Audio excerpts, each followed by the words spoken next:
Welcome back. Residents in the Syrian capital, Damascus, have reported clashes between Syrian security forces and rebels happening on the outskirts of the city.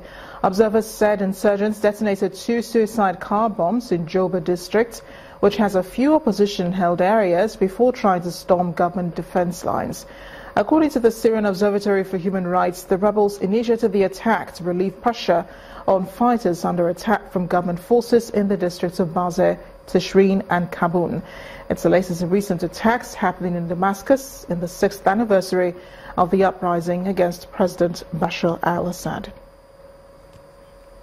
French authorities are learning the man who attacked soldiers at the Orly airport in Paris had phoned his father after the first attack to say he had screwed up with a gendarme before proceeding to the airport. Ziad Belkacem had been stopped at a checkpoint in Garges-les-Gonesse, north of Paris, where he fired at police with a pellet gun before escaping in a car that was later found abandoned. Police say he then stole a car at gunpoint from a woman at Vitry, south of Paris, which was later found at Orly airport. Anti-terror officials have begun investigating the shooting, as revealed by French prosecutor François Moulin. 39-year-old Zaid Ben Belkacem, a French national, had tried to grab a FAMAS assault rifle from a young female soldier at the airport, who was patrolling the airport as part of his Sentinel security operation. He and the soldier fell to the ground for a short struggle before 2 members of the patrol opened fire on him 3 times, killing him. The case has not been identified as a terrorist attack, but the suspect has been charged with attempted murder of public officer, attempted assassination, armed robbery, and collaboration with terrorists. He was already on the watch list of the intelligence services for radicalization after he was imprisoned between 2011 and 2012. When French prosecutors searched his apartment on Saturday afternoon, they found cocaine, machete, and foreign exchanges. Around 3,000 passengers were evacuated from the airport, known as the second busiest in the country. Flights were suspended from both terminals of the airport, and some flights were diverted to the Charles de Gaulle airport. The incident comes weeks before the French presidential elections. The country, however, remains on high alert after attacks by Islamic State militants killed scores of people in the last 2 years. It is quite common to hear of people who save all their lives to travel in retirement. But 2 Australian engineers, Stuart and Janelle Clark, are not waiting for retirement. A couple has for the last 3 years toured 32 countries on their motorbikes and their dogs. They're currently spending time in Nigeria and have visited various tourist sites. Our correspondent Orolu Ashinibare toured with the group and reports on their travels.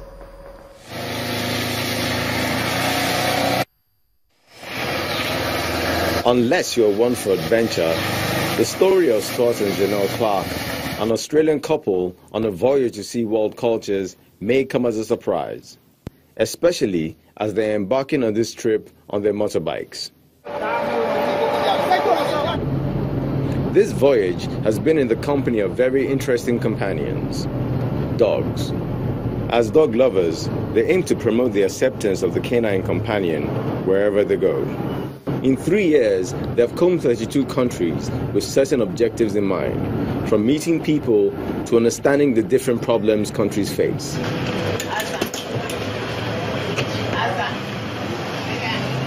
Now, the tourists are in Nigeria for a feel of the country. We catch up with them at the residence of their hosts in Lagos, prepping up for the journey ahead. She does want to. She loves getting up there, but this bike's just a little bit too high for her.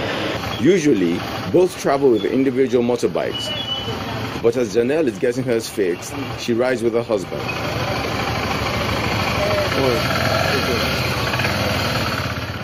The first port of call is the petrol station. The attendants, like most who draw near, are interested in knowing more about these strangers and their dogs. Today, the highway is friendly.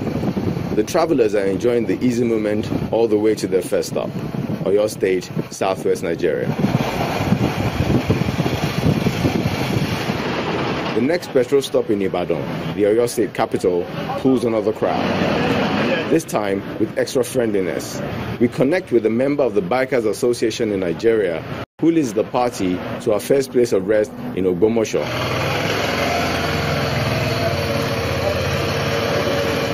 The next day, the first attraction on their tour list is visited. It's the palace of the Shaun of Ogbomoso, where a legend lives. After receiving the blessings of the royal father, the group proceeds to see the allegedly over 340-year-old tortoise on the palace ground. Unfortunately, the tortoise had no successor lined up, as the policy on wildlife preservation leaves much to be desired. The next day, the tour group proceeds to Osun State to the Erinjesha waterfall.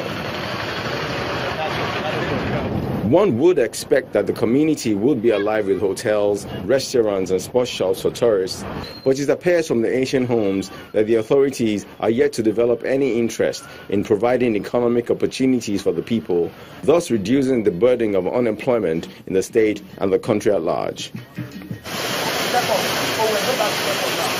The 7-step waterfall, however, is a spectacle to behold.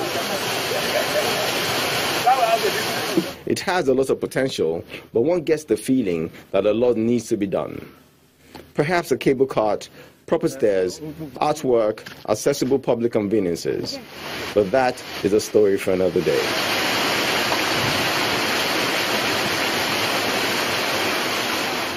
The visitors may have noticed all these lapses, but the impression of the negatives is overshadowed by the beauty that lies within. Nigeria has to be one of the friendliest countries we've been to so far, for sure.